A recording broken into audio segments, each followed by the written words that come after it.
E é sobre isso que eu queria falar hoje, sobre chaves que abrem portas.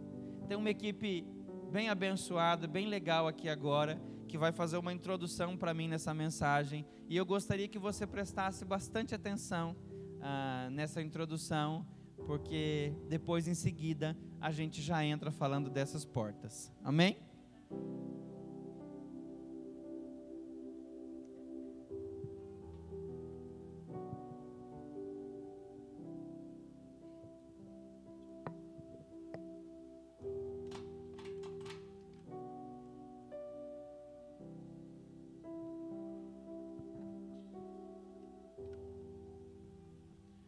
A palavra porta é derivada da palavra portus no latim. Significa local de passagem de um cômodo para o outro.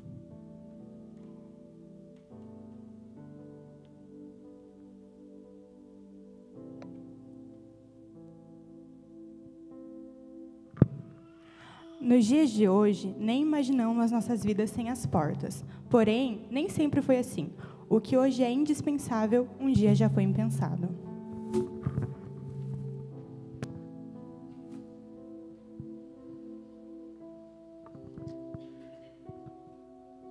E mesmo depois de criar as primeiras ideias sobre as portas, eram de pedra e depois feitas de madeira, na Era da Caverna.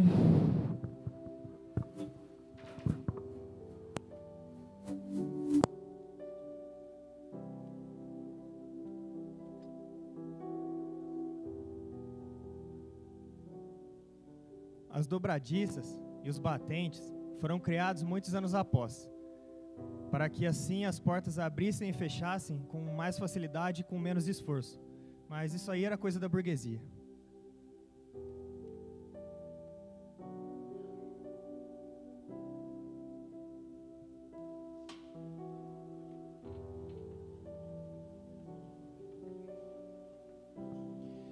E o que dizer das fechaduras, então? Os primeiros moldes de fechaduras eram confeccionados em madeira e as trancas abriam à base de manivela que eram girados à força.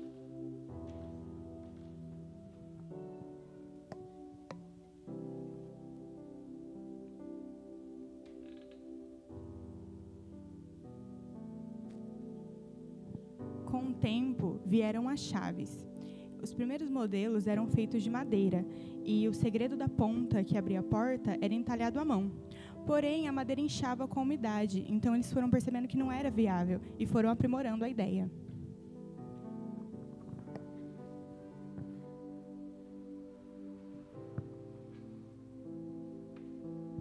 O que falar, então, da primeira maçaneta? Registros históricos contam que, em 1878, ou seja, Dom Pedro I morreu sem ver essa modernidade.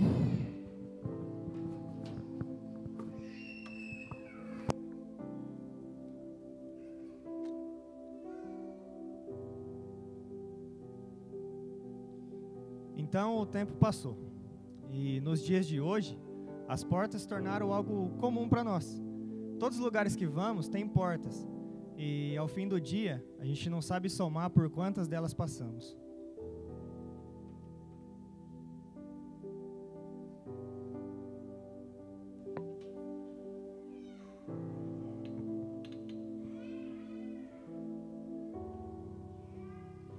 Portas falam de ambientes. A cada porta que passamos, deixamos um ambiente para trás e nos leva a um novo ambiente, um novo lugar, uma nova possibilidade.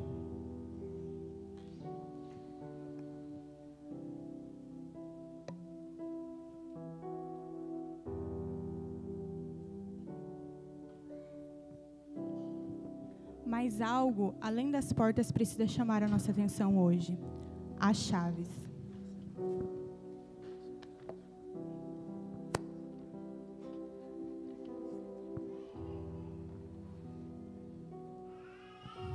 Para você sair do ambiente externo e adentrar no ambiente interno, você vai precisar de uma chave.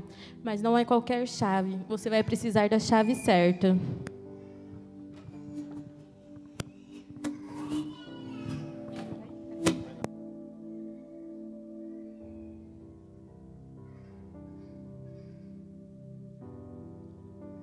cada porta tem a sua chave, e a chave de uma porta não abre a outra.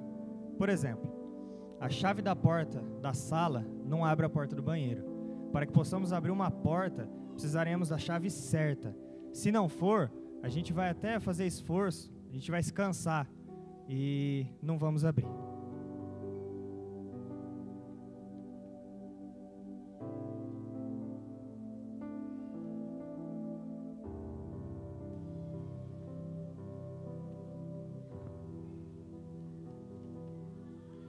É sobre isso que vamos falar hoje, sobre chaves certas que abrem portas certas.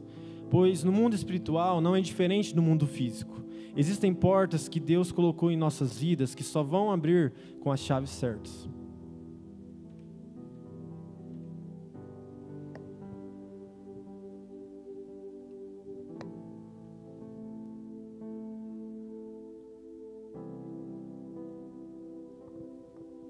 A Bíblia, por inúmeras vezes, vai abordar o tema portas e chaves. E o Senhor leva isso muito a sério.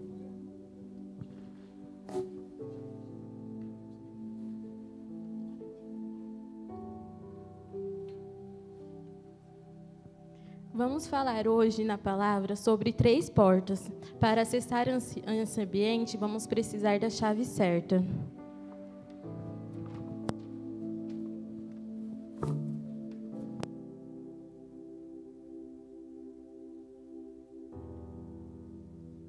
Então hoje vamos apresentar para vocês 3 portas que ao longo da vida Deus irá colocar diante de nós.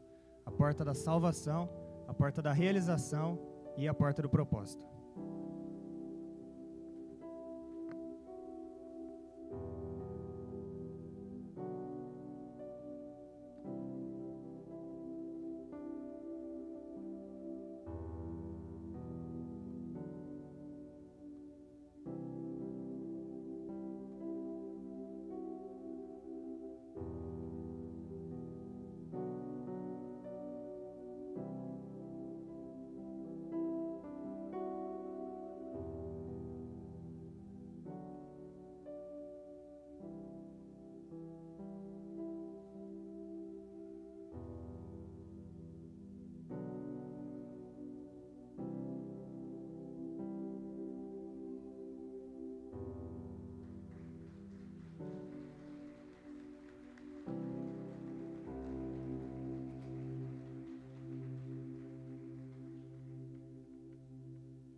Então é sobre isso que a gente quer falar hoje.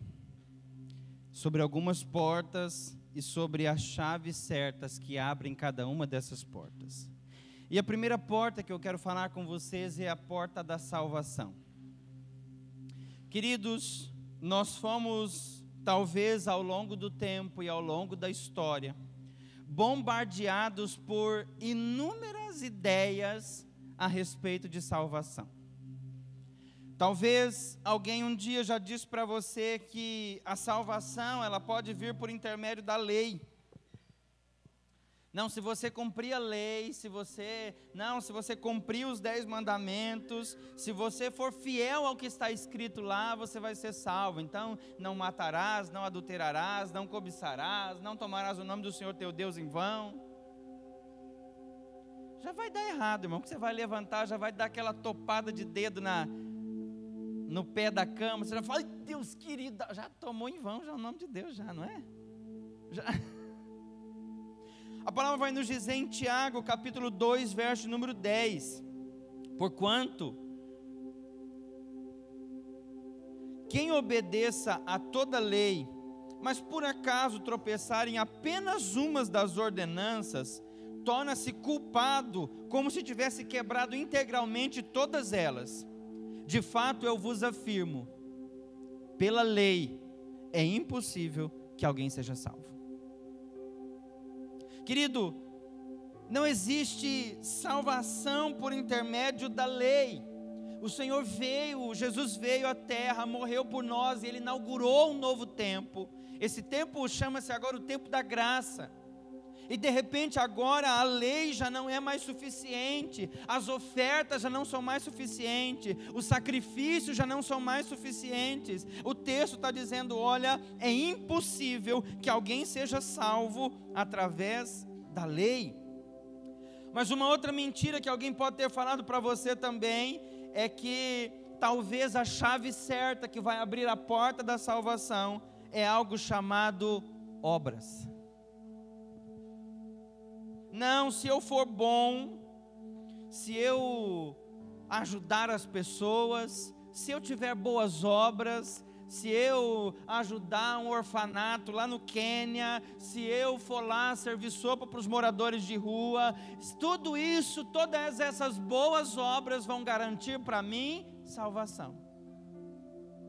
Mas a palavra também vai nos dizer em Efésios capítulo 2, verso número 8: porquanto pela graça vocês são salvos por meio da fé, e isso não vem de vós, é dom de Deus, não vem por intermédio de obras, a fim de que ninguém se orgulhe dizendo: pelas minhas boas obras eu estou salvo. Sabe, esse texto está dizendo que a salvação não pode ser por meio de obras. Mas deixa eu falar uma coisa para você também, abrir um parêntese aqui para você. Todos aqueles que amam a Jesus e que servem a Jesus, a palavra diz que todos nós fomos chamados para as boas obras. Deixa eu dizer uma coisa para você: se você faz boas obras, se você faz ações de caridade, se você serve as pessoas, você ama Jesus, você não faz mais que a sua obrigação. Isso não te torna melhor ou pior, isso só te torna discípulo de Jesus. Mas as obras não podem nos salvar. Ele diz: olha, não é por meio de obras, para que ninguém se glorie dizendo: eu conquistei com as minhas obras. Sabe por quê, querido? Porque por nós mesmos nós não conseguimos, por nós mesmos nós não alcançamos, pela nossa bondade a gente não consegue acessar a porta da salvação. Porque a grande realidade, irmão, é que nós somos maus. Sim, nós somos maus. E só através do Senhor nós podemos ser redimidos e então prestar as boas obras. Talvez alguém também já disse para você que a chave que abriria a porta da salvação seria a boa conduta. Não, eu nunca roubei, eu nunca matei, eu nunca me prostituí, eu nunca falei mal de ninguém, eu nunca fiz nada de errado, eu sempre obedeci meus pais, eu sempre fui um bom funcionário. Mais uma vez, é mais que a sua obrigação. Ser discípulo de Jesus, espelhar Jesus aqui na terra, mostrar para a humanidade caída a glória e a majestade de Jesus. Romanos 3,10 vai dizer como está escrito: não há nenhum justo, nenhumzinho sequer, não há uma só pessoa que entenda, ninguém que de fato busque a Deus. Todos se desviaram, tornaram-se juntamente inúteis, não há ninguém que pratique o bem, não existe uma só pessoa que por si só almeje e queira aquilo que é bom. Irmão, quantos domingos a sua carne já não quis vir para a igreja? É verdade ou não é? Talvez hoje mesmo, não foi? Você ficou numa guerra lá, será que eu vou, será que eu não vou? O texto está dizendo: a sua natureza não é boa, a natureza humana não é boa. Quando Adão e Eva pecaram, o pecado entrou na humanidade e agora todos nós somos corrompidos pelo pecado. A criancinha nasceu e ela já deixa a gente acordada a noite inteira. Abençoada, não é? Daí começa a nascer um dentinho, daí a gente fala assim: ai, é tão ingênuo, tão bonitinho, mas daí ele vai no bico do peito da mamãe que está amamentando e... É verdade ou não é? Porque já existe pecado. Davi vai dizer: no pecado eu fui concebido, no pecado me concebeu a minha mãe.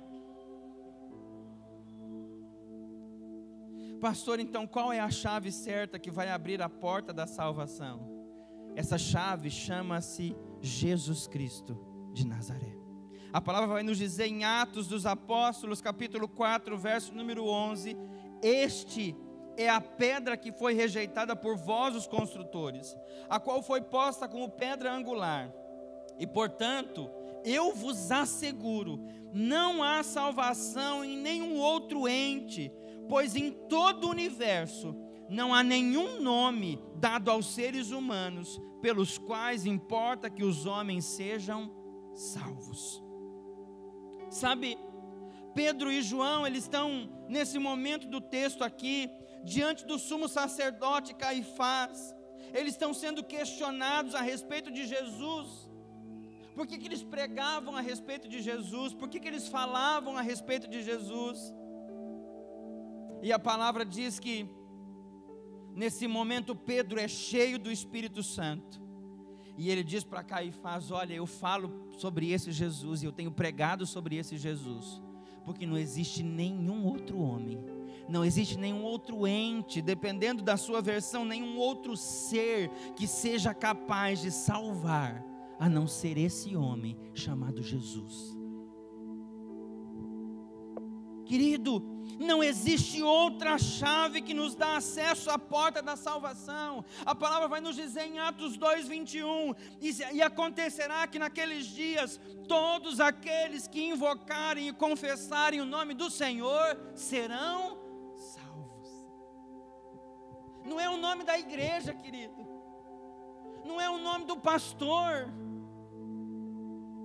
não é o nome do fulano de tal. O texto está dizendo, existe um único nome. Todo aquele que confessar e invocar o nome do Senhor será salvo.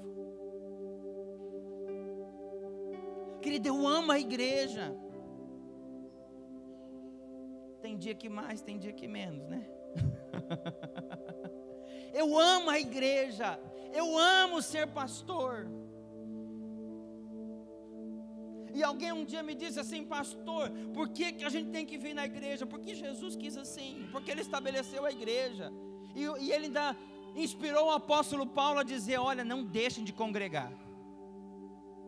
Então a gente vem por causa disso, porque o Senhor mandou, porque Ele estabeleceu este lugar como um lugar onde a gente se fortalece no Senhor, onde a gente o adora, recebe da sua palavra. A palavra diz que há poder na comunhão dos santos, há poder nesse culto que nós estamos vivendo agora, querido, e é por isso que a gente vem aqui. Mas deixa eu dizer uma coisa para você: vai ter gente que no grande e terrível dia do Senhor vai ter passado uma vida inteira na igreja,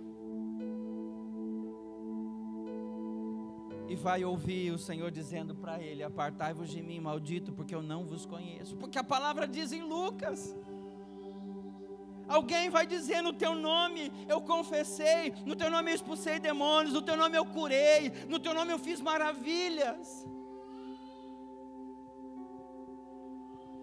Mas se não tiver a chave chamada Jesus, não entra pela porta da salvação. Querido, todo o resto é consequência. Todo o resto, sabe, amar a igreja, amar as pessoas, se doar pelas pessoas, tudo isso é consequência de alguém que já ama Jesus e já anda com Ele. Mas eu quero dizer uma coisa para você: a tua vida não pode estar ancorada em pessoas. A sua vida não pode estar ancorada na igreja. A gente descobriu isso na pandemia, não é? A igreja fechou e ninguém podia vir na igreja, é ou não é? A sua vida e a sua fé precisam estar ancoradas em Jesus. A palavra vai dizer em Romanos 10:9: se com tua boca você confessar que Jesus é Senhor, e crer de todo o coração que Deus o ressuscitou dentre os mortos, então você será salvo, porque com o coração você crê para a justiça, mas com a boca você faz confissão para a salvação. Esse texto define tudo. O único jeito de atravessar, de entrar pela porta da salvação é Jesus. É confessando: Tu és o meu Senhor, Tu és o meu Salvador. Mas sabe o que eu acho mais lindo? E aqui eu quero que a sua cabeça faça um... Jesus é a chave que nos dá acesso à salvação.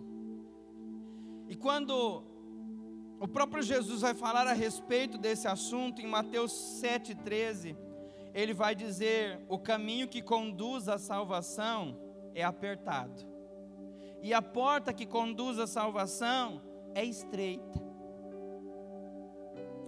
Mas se você olhar em João 14,6, Jesus vai olhar para os seus discípulos e ele vai lançar uma chave. Ele vai dizer: eu sou o caminho, eu sou a verdade e eu sou a vida.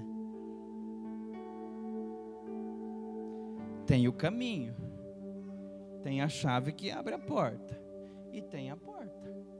Então, além de ser a chave, Jesus também é o caminho.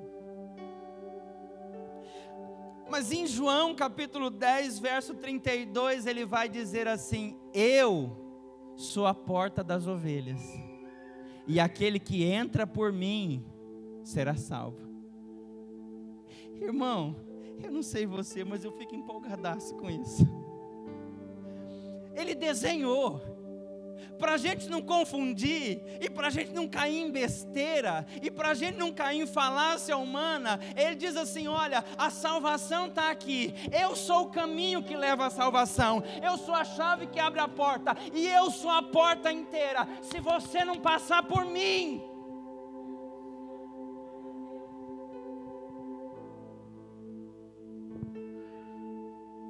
qual é o caminho, pastor? É Jesus. Qual é a chave, pastor? É Jesus. E quem é a porta, pastor? É Jesus. Não existe outro nome que importa pelo qual os homens sejam salvos, a não ser o nome de Jesus. Venha à igreja, ame as pessoas, mas se entregue a Jesus. Ele é o caminho, Ele que abre a porta. É Ele que vai dizer para nós: vinde benditos de meu Pai. Entra na alegria que está proposta a vocês. Querido, vamos parar. Chegou o tempo de, como igreja, e aqui, querido, eu não estou falando ninguém que está daquela porta para fora. Talvez eu vou falar algo e você conhece alguém que faz assim. Eu não estou falando dele, eu estou falando de nós. Querido, chegou a hora da gente sair de um lugar onde, para a gente ter fé e para ser ativado algo no nosso coração, precisa do lencinho, do docinho, do sanguinho, da portinha, do olhinho. A gente precisa de Jesus. E eu não sei o que tanto pastor faz por aí, mas eu decidi: essa igreja vai crer em Jesus, vai crer no sacrifício de Jesus, vai crer no sangue de Jesus que purifica de todo pecado, vai crer no sacrifício de Jesus que é suficiente.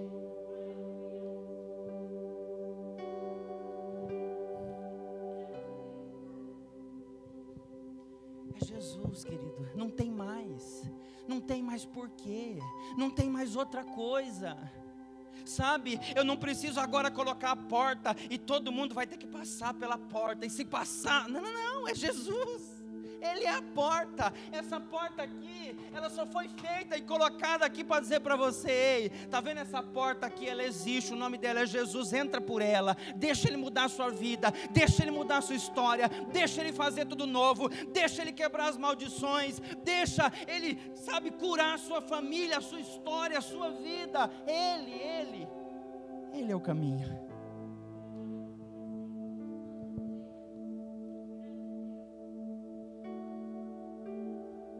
A segunda porta chama-se porta da realização. E aqui todo mundo gosta dessa porta, né? Todo mundo quer passar por ela. Todo mundo quer ser abençoado, todo mundo quer ser bem sucedido, todo mundo quer chegar no final da vida e falar: conquistei tudo aquilo que meu coração almejava, sabe? Uau! Todo mundo quer sonhar com alguma coisa e quer chegar lá no final, conquistei, não é?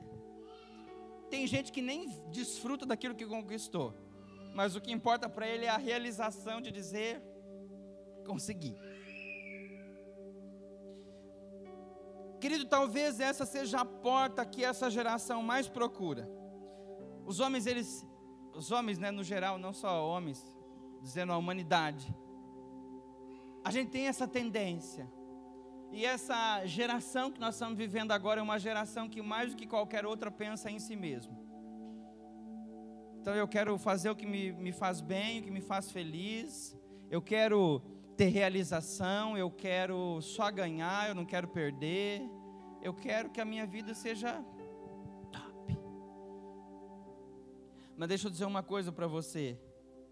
Para aqueles que estão em Jesus, para aqueles que já passaram pela porta, para aqueles que já acessaram a porta da salvação, a porta da obediência só abre com uma chave. Diga assim comigo: a chave da obediência. Daí aqui você quebra as pernas da geração presente. Porque todo mundo quer ser bem sucedido, todo mundo quer ser abençoado, mas ninguém quer obedecer. Não é? A gente cresce sonhando com o dia que vai fazer 18 anos, para olhar para a mãe e falar: agora eu tenho 18 anos, agora é eu que mando na minha vida. É verdade ou não é? Quem já sonhou com essa frase, em falar essa frase? Agora eu tenho 18, agora eu, não é? O dia que eu disse isso para minha avó, eu falei: agora eu tenho 18, agora é eu que mando na minha vida. Ela falou: besta, pode ser preso agora. Querido, não passou pela obediência, não tem porta aberta. Irmão, pode pegar maçarico, pode pegar lixadeira, pode fazer o que você quiser. Pega machadinho, dá machadada na porta. Não passou pelo lugar da obediência, não tem porta aberta. É simples.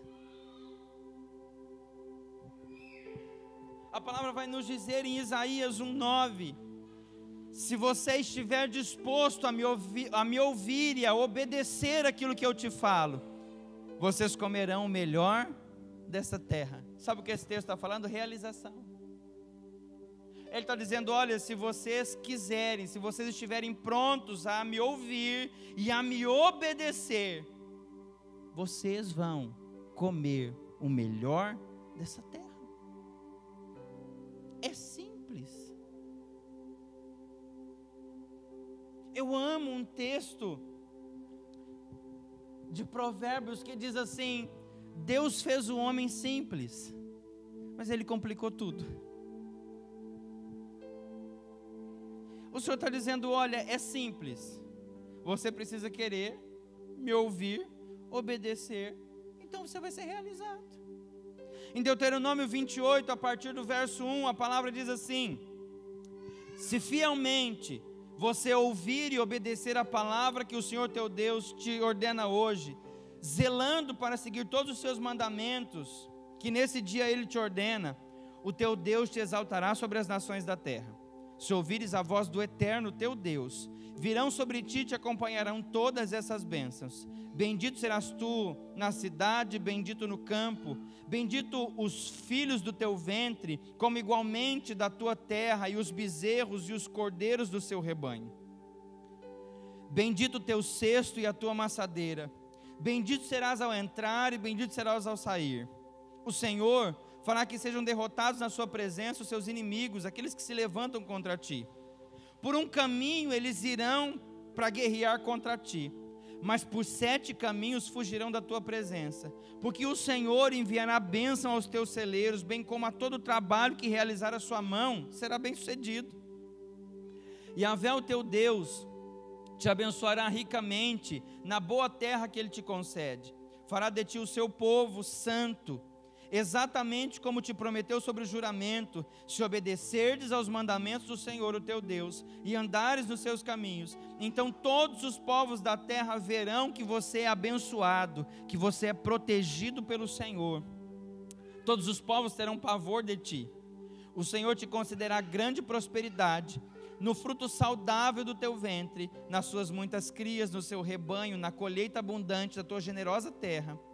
Nessa terra que o Senhor, o Eterno, te dá sobre juramento, o Senhor te abrirá os céus, o depósito do seu tesouro, para dar chuva à sua terra no seu tempo e para abençoar todas as obras da sua mão. Eu te digo, você emprestará a muitas pessoas, mas não precisará tomar emprestado. O Senhor fará de ti cabeça das nações e não cauda, se obedeceres aos mandamentos do Senhor teu Deus, que nesse dia te ordeno para os guardar e cumprir. Sendo assim, estarei sempre por cima e nunca por baixo. Portanto, se desviarem dos seus caminhos para a direita ou para a esquerda, e qualquer um desses mandamentos você não cumprir, a fim de seguir outros deuses e prestar-lhes cultos, então eu vos digo, nada disso lhe acontecerá. Sabe, o Senhor está usando todo esse texto, Ele está usando todo esse entorno, Ele coloca um monte de coisa no texto, né? Ele começa a dar detalhes. Vai ser abençoada a sua entrada, a sua saída, o celeiro, a colheita, o animal, os filhos do ventre. Tem hora que você nem sabe o que Deus está falando, que Ele mistura na mesma frase as bezerras com os filhos, com as hortaliças, com... É ou não é?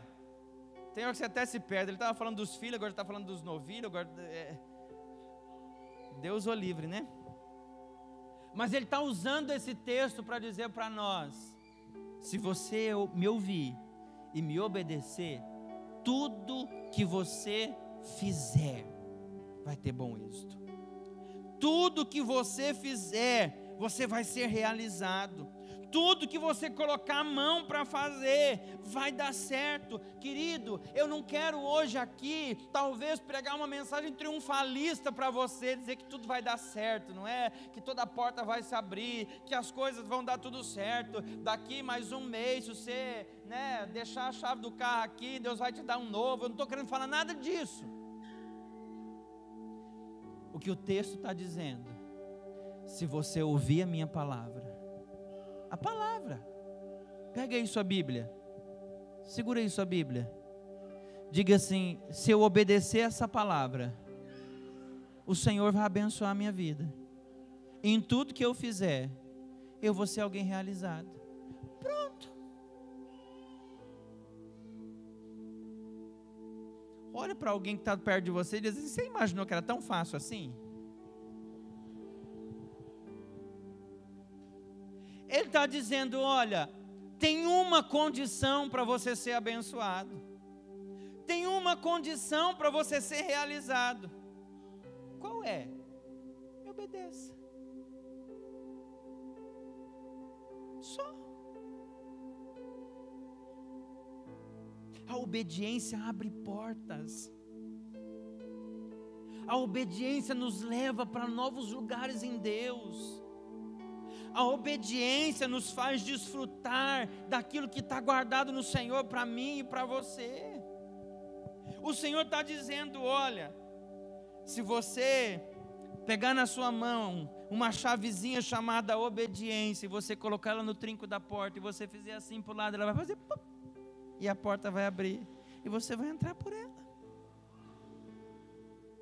Deus te abençoe. É só isso, querido. Pastor, então o que esse texto está querendo dizer?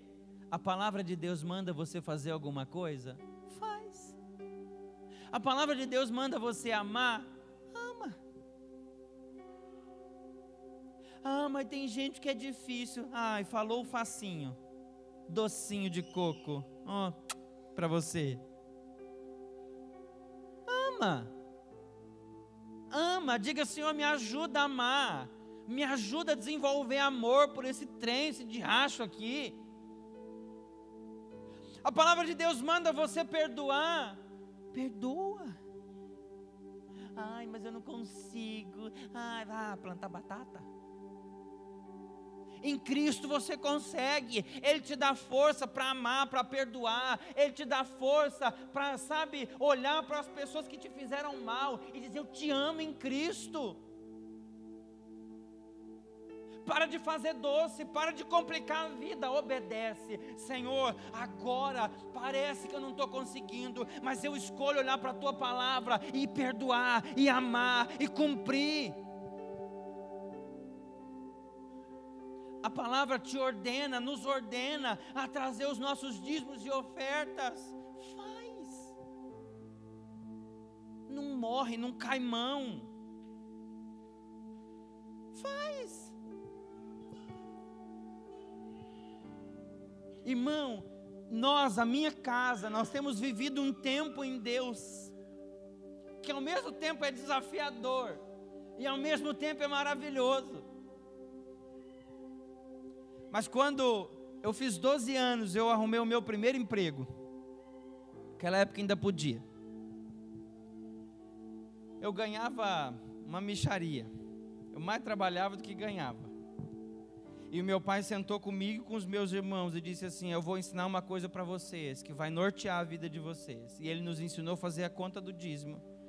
E ele diz: todo mês você vai tirar o seu dízimo. Meu pai sentou com nós três e teve essa conversa com a gente. Irmão, desde os 12 anos de idade, eu escolhi obedecer à palavra de Deus e ao meu pai. Irmão, deixa eu dizer uma coisa para você. Eu nunca vi a conta não fechar. Irmão, apareceu uma conta para nós essa semana passada agora. E eu falei: valei-me Deus querido, a gente não tem esse dinheiro. No outro dia alguém me liga, alguém que era da nossa igreja de Londrina, nem está mais na igreja, está em outro lugar, nem sei para que igreja que essa pessoa está. Pastor, Deus mandou abençoar a sua vida, passa a sua conta que eu quero depositar uma oferta. Eu falei: agora, é já. Irmão, lembrei de cabeça, a minha conta é tal, banco tal, agência tal, conta tal, já, vai. Não demora não.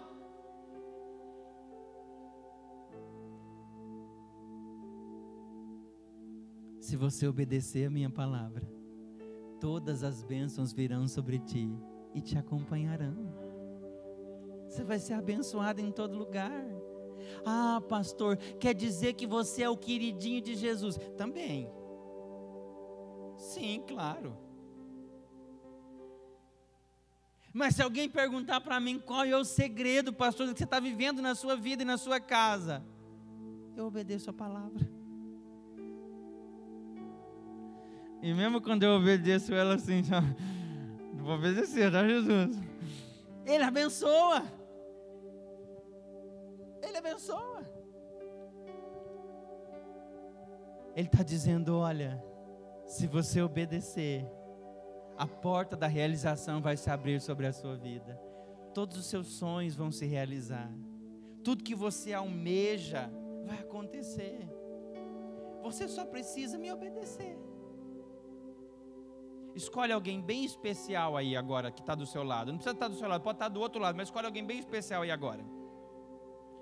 E fala para essa pessoa assim: por favor, não complica, é só obedecer. Aí, mas olha bem no boca dos olhos dessa pessoa e fala assim para ela assim: não seja Zé Ruela não. Obedece e pronto.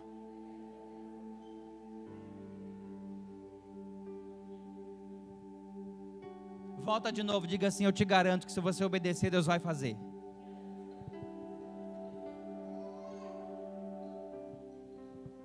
Irmão, ponto final. Eu creio nesse evangelho. E de novo, eu não estou falando de ninguém lá, eu estou falando de nós aqui. Eu estou hoje como um pai aqui, norteando essa igreja. Essa igreja. Querido, não precisa inventar. Não precisa inventar, não é? Inventa a rosa, inventa o... Não, leva a rosa para sua casa que vai ser abençoado. Se Jesus estiver lá, irmão, acabou. Se você obedece a palavra, irmão, acabou. Só que o problema é que a gente não obedece a palavra e depois fala assim: ai, Satanás está vindo sobre a minha vida, pastor. Satanás não, é você. Te conserta. Entra no prumo da palavra. Alguém vai dizer para mim: pastor, mas a palavra hoje não é mais suficiente, porque os tempos mudaram. Mudou porque quis. A Bíblia já era nosso manual de conduta, de fé, de prática. O mundo mudou porque Ele quis. E parece que hoje, se você segue a Bíblia e se você faz o certo, você é um ET.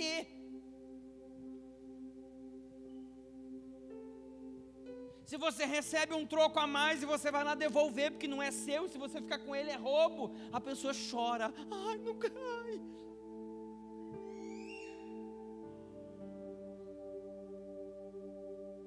A Bíblia está aqui, irmão.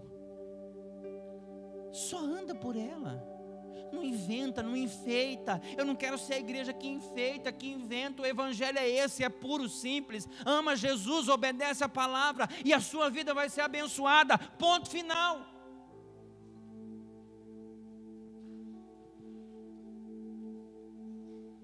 A terceira porta que o Senhor vai colocar diante de nós, e a gente precisa passar por ela, eu quis chamá-la de porta do propósito.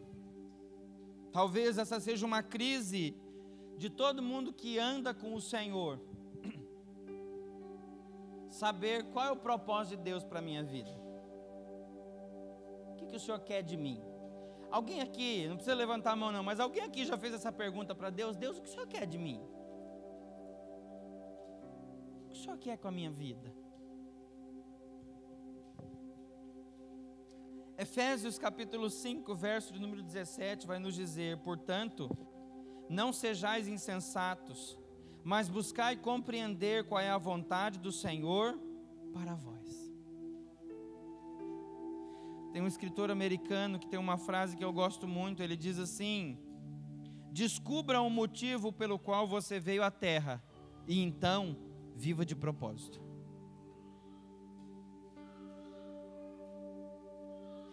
Irmão, eu relutei muito com o Senhor quando eu fazia essa pergunta para Deus: Deus, será que existe um propósito específico para a minha vida? E daí o Senhor falava lá do alto assim: é pastor. E eu falava: Deus, eu não consigo te ouvir, será que o Senhor tem um outro propósito, um propósito assim para a minha vida? Mas o dia que isso entrou no meu coração, o dia que o Senhor bateu com força no meu coração a respeito disso, eu disse: Deus, se o que o Senhor quer de mim é isso, eu vou fazer isso de propósito.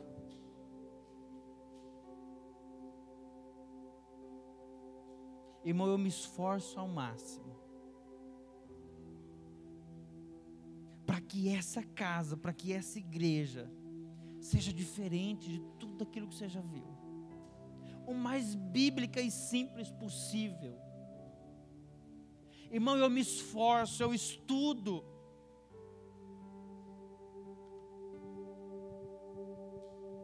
Eu busco conhecimento. Eu vou para Deus em oração, eu choro, eu clamo. Deus, eu quero ser o melhor pastor que esse povo já teve na vida. Eu quero ser simples, eu quero ser intenso, eu quero ser bíblico.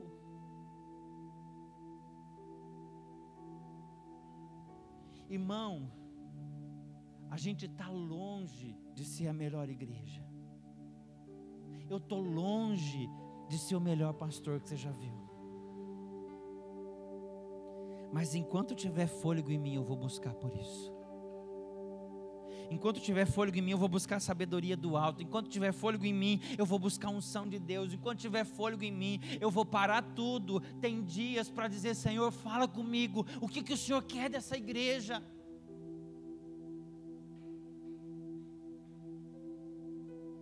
A nossa vida é balizada por propósitos. Em tudo existe um propósito para você trabalhar onde você trabalha. Eu acho engraçado que Deus desenha para algumas pessoas e essas pessoas não entendem. Alguém chega para mim e diz assim: pastor, eu estava trabalhando, tudo bem, tudo certo, de repente do nada, uma empresa entrou em contato comigo e abriu uma nova vaga.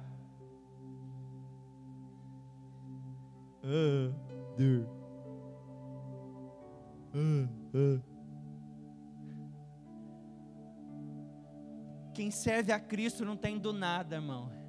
É Deus. É Deus te colocando ali com propósito. Sabe, querido, tem tanta família boa por aí, não tem? Eu já tive essas conversas com Deus. Tanta família boa, o Senhor vai me pôr nessa daqui. Chateada, hein? Hashtag vou conversar quando nós se ver aí na glória, hein? Apesar que a família de todo mundo é melhor que a nossa, né? Mas o outro lá, todo mundo lá também acha dele ruim, não é? Acho que não tem uma família perfeita aqui. Alguém tem uma família perfeita aqui? Levanta a mão para eu ver. Não tem, não existe, né? Toda a família tem problema, tem desafio. Mas, irmão, o Senhor te colocou no meio dessa família. E nisso tem propósito. Irmão, tantos bairros para você morar. Deus escolheu um. É ou não é? Quantos de nós tem histórias, não é?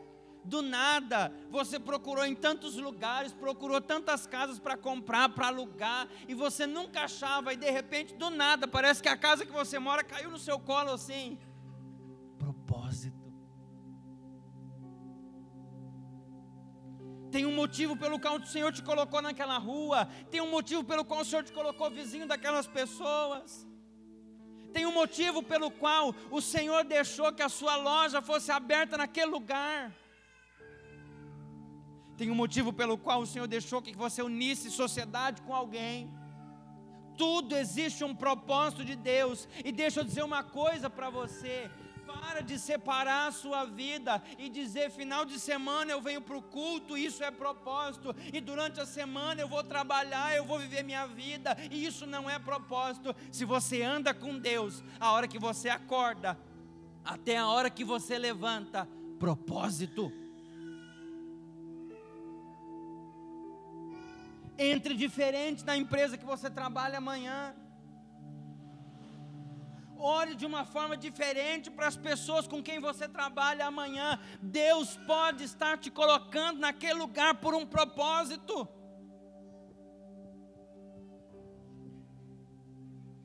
A chave que abre essa porta chama-se entendimento. Busque com sabedoria, com diligência. A palavra diz que o Senhor separa as pessoas em duas classes. Em Filipenses, a palavra diz que Deus constituiu alguns reis e outros sacerdotes.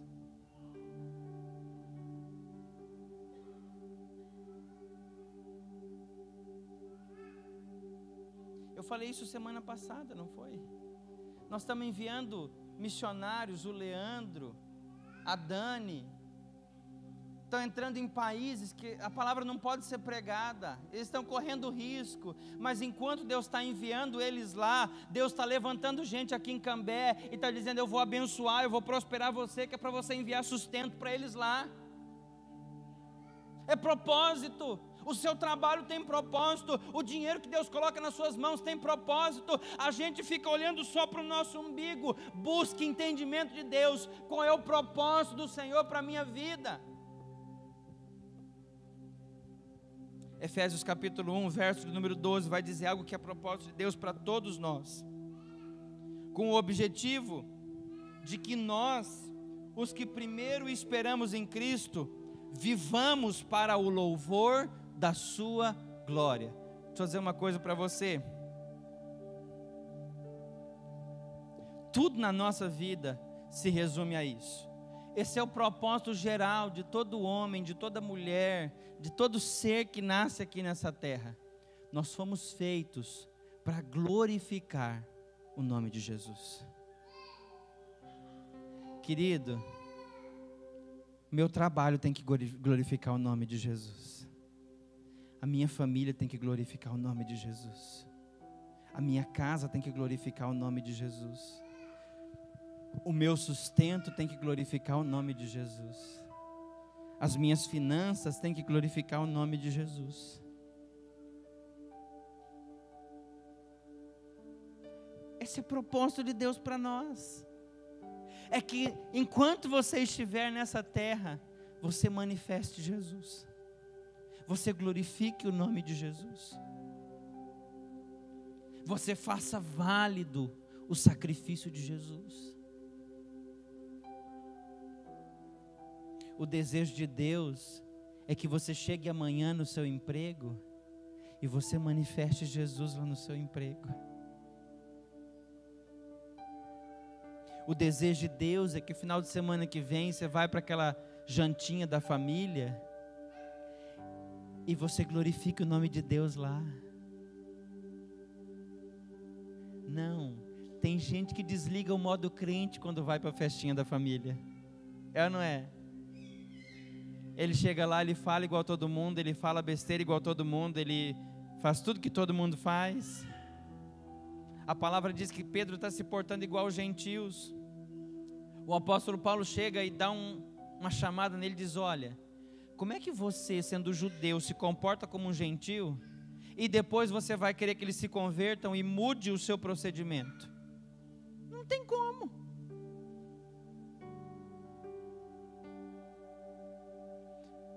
O desejo de Deus, o propósito de Deus para a sua vida, onde você estiver, glorifique o nome de Jesus. Por onde você andar, glorifique o nome de Jesus. O lugar que você entrar, glorifique o nome de Jesus. Irmão, eu estava indo para uma reunião em Rolândia semana passada. Na outra semana. E eu combinei com a Marina, eu falei: eu vou deixar o carro para você, eu vou de Uber. Irmão, todos os abençoados dos Uber resolveram me cancelar. Eles aceitavam a corrida e me cancelavam. Aceitava a corrida e me cancelavam. Isso foi passando 5 minutos, 10 minutos, 18 minutos, 20 minutos. E ninguém me aceitava. Irmão, eu fui ficando num estado de nervo. De repente, um camarada me aceitou a minha corrida. Irmão, eu já estava estressado, atrasado, mal-humorado e querendo pegar ele pelo pescoço no lugar de todos os Uber que me rejeitou. Eu entrei no carro, estava tocando um louvor e ele falou para mim assim: bom dia. E eu falei: bom dia.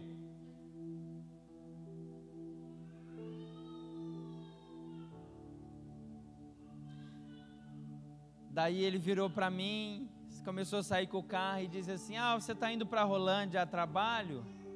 Eu falei: estou indo para uma reunião, eu sou pastor. A hora que eu falei eu sou pastor, ele falou para mim assim: eu sou desviado já faz 2 anos. Propósito. Todos aqueles outros tinham que me rejeitar, eu precisava estar naquele carro. Irmão, o menino pediu 30 perdão para mim, ele perdeu a entrada de Rolândia. Nós fomos quase em Apucarana para bater o balão e voltar. Apucarana não, Arapongas, desculpa, para bater o balão e voltar. E aí, irmão, eu já não estava nem aí mais com a reunião, eu já não estava nem aí mais com nada. Eu e ele e Jesus. Irmão, a hora que nós chegamos em frente à igreja, ele falou para mim: pastor, o senhor faz uma oração para mim? E eu falei: faço. Você tem algum pedido? E ele falou para mim assim: eu quero voltar para Jesus. Irmão, nós choramos, nós oramos. Eu entrei na reunião, irmão. Eu nem sei o que falou na reunião. Eu estava tão aleluiado, querido. Propósito. Eu tinha que estar naquele carro, naquela hora, com aquele rapaz. Eu não sei quem é esse rapaz. Eu não sei onde que ele está. Ele disse que ia fazer uma visita na igreja de Londrina, que ele mora perto ali. Eu nunca mais vi ele. Mas naquele dia, naquele horário, Deus escolheu aquele carro e escolheu eu para estar ali com ele, para que o nome de Jesus fosse glorificado. Você é um propósito, e o entendimento abre a porta. E de repente não importa mais onde eu estou na fila do banco, eu estou fazendo compra, eu estou no Uber, eu estou atrasado para uma reunião, nada importa. Importa para mim glorificar o nome de Jesus.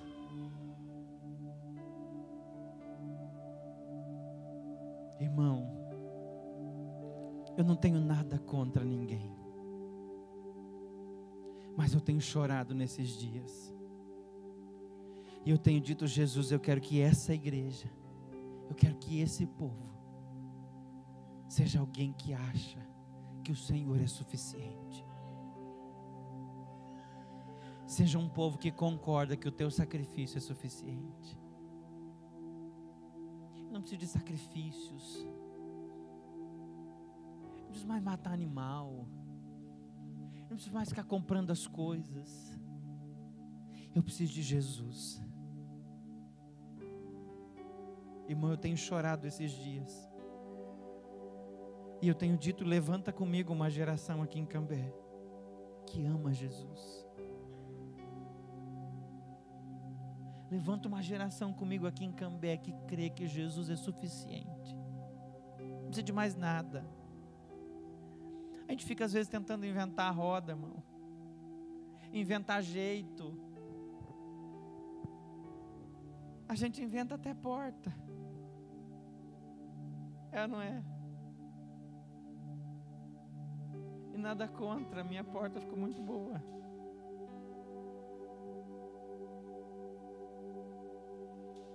Mas eu tenho me assentado aos pés de Jesus nesses dias. E tenho dito: levanta uma geração que vive para propósito. E que entende que o seu propósito é manifestar Jesus aqui na terra. É manifestar o amor de Jesus nessa hoje de Cambé. É abraçar aqueles que ninguém quer abraçar. É amar aqueles que ninguém quer amar. É olhar para o mais difícil e mais problemático e falar: pelo sacrifício de Jesus esse tem jeito. É olhar para a doença incurável e dizer: pelo sangue de Jesus tem jeito.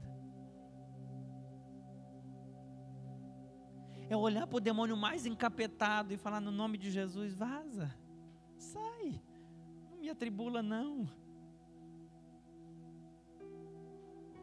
É ver um problema, é ver uma circunstância e dizer: no nome de Jesus, sai, sai. A começar de mim, eu quero que o Senhor levante uma geração apaixonada por Jesus. Uma geração que ama o retorno e a vinda de Jesus. E o retorno e a vinda de Jesus está intimamente ligado à pregação da palavra, a anunciar as boas novas. Eu tenho orado para que dessa casa aqui Deus envie missionários para muitos cantos, para povos que ainda não são alcançados. Eu tenho orado para que aqui nessa casa Deus levante empresários, gente abençoada, que vão entender que Deus só está abençoando por um propósito, que é abençoar os outros, que é sustentar os missionários que estão lá no campo. José tem 2 sonhos. No primeiro sonho, 11 feixes de trigo se inclinam para o feixe de trigo dele, e isso fala dos seus 11 irmãos. O segundo sonho, 11 estrelas se curvam e mais o sol e a lua, que fala dos 11 irmãos, mais o pai e a mãe. O Senhor estava dizendo para ele: eu vou te colocar numa posição maior, você vai reinar sobre a sua família. Você conhece a história, ele é vendido como escravo, é jogado no poço, não é? Porque deixa eu falar uma coisa para você, muitas vezes quem joga a gente no poço é a própria família, viu? É os de casa, não é? Muitas vezes quem olha para a gente fala: você não vai dar em nada não. Não é? Os de fora não dói, não é? Dói é os de casa, não é? Dói quando o de casa empurra a gente no poço, não é? Fala: vai dar em nada, você não vai ser feliz, você não vai ser abençoado, você é um crentinho de nada. Já passou por isso? Depois ele é vendido como escravo, ele se torna escravo de Potifar. A esposa de Potifar apaixona nele, garra ele sai correndo, ela fica com as roupas na mão. Irmão, ela deve uma agarrada com vontade mesmo, não é? Que ele teve que sair assim sem a roupa. Vai preso, copeiro e o padeiro vai lá. Irmão, olha que história. Você está achando que a sua vida é dificultosa? Olha essa história. Copeiro e o padeiro vão lá, ele interpreta o sonho, um morre, o outro é abençoado, esquece dele. Já passou por um momento da sua vida que você falou: não, agora essa pessoa vai me ajudar, a pessoa nem aí para você? De repente, quando ele chega a governador do Egito, os seus irmãos chegam até ele, a fome se instalou na terra. Ele é o cara que guarda os mantimentos, o alimento, ele que distribui alimento para o povo. De repente chegam os seus irmãos ali. Quem me viu passar na prova e não me ajudou, quando vê na bênção vai se arrepender. É isso? Ele diz: olha, não fiquem preocupados nem com medo, porque não foi vocês que me enviaram para o Egito, foi Deus. E Ele me enviou aqui para que hoje vocês tivessem sustento. Traz o pai, traz a mãe, traz a família, traz todo mundo para cá, vocês vão comer na minha mesa.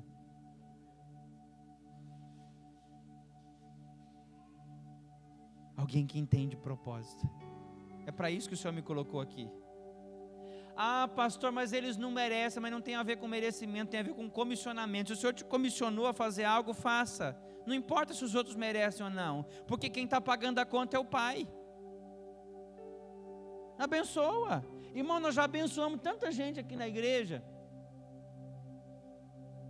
Gente que foi embora, falou mal da gente. Nós já pagamos conta de luz, de gente que estava cortado com criança dentro de casa. A gente vai lá, paga a conta, e depois a pessoa saiu falando mal da gente.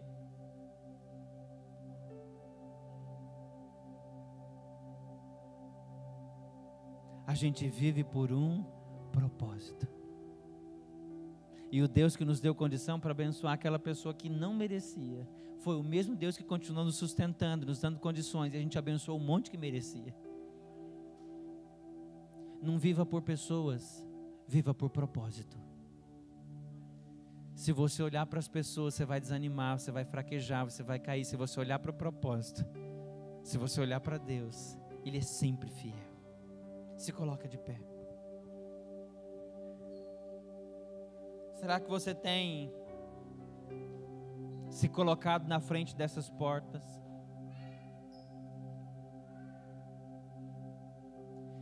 Será que você tem conseguido usar as chaves certas que vão abrir cada uma dessas portas? Talvez essa noite seja a noite da gente se arrepender. Talvez seja a noite da gente dizer: Jesus, eu venho à igreja porque alguém me ensinou que tinha que vir. Eu gosto de estar aqui, eu acho até bom, mas eu não te amo como deveria. Talvez seja a noite da gente dizer: Senhor, eu quero um caminho de realização. Eu quero que tudo dê certo na minha vida, mas eu não tenho sido alguém muito disposto a obedecer a Tua palavra. Talvez seja a noite de você dizer: Senhor, eu até tenho perguntado para o Senhor qual é o propósito do Senhor para a minha vida e o que o Senhor quer de mim. Mas nas mínimas coisas que eu posso fazer, que é glorificar o Teu nome, eu não tenho feito.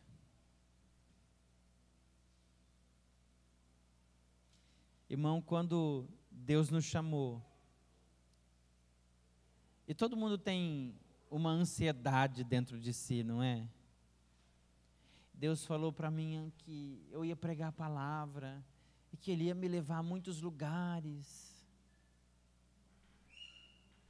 Irmão, eu comecei a pregar hoje, ruim que dói, e eu já queria ir para um monte de lugar. É ou não é? É ou não é? E um dia Deus usou alguém e disse para mim assim: olha, se você quer ir para outros lugares, primeiro ame a sua igreja, sirva a sua igreja, ser fiel no pouco, e sobre o muito eu te colocarei. Sabe o que eu estou querendo dizer com isso, irmão? Às vezes a gente quer o muito de Deus, às vezes a gente quer o transbordar de Deus sobre a nossa vida, mas a gente não quer o preço. A gente não quer abrir mão de algumas coisas. A gente não quer abrir mão daquilo que nos faz feliz. É verdade ou não é? Não, porque a palavra de Deus diz que tem que ser assim, mas assim não me faz feliz.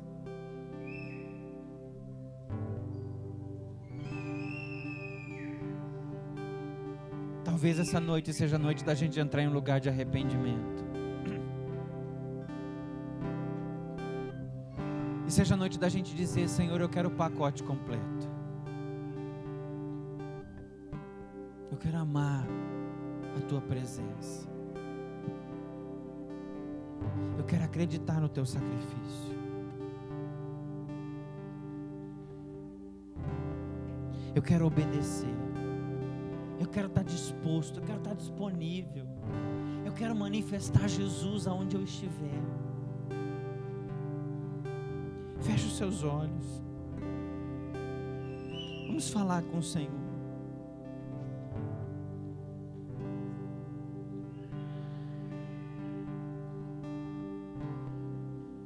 Sabe, querido, não fale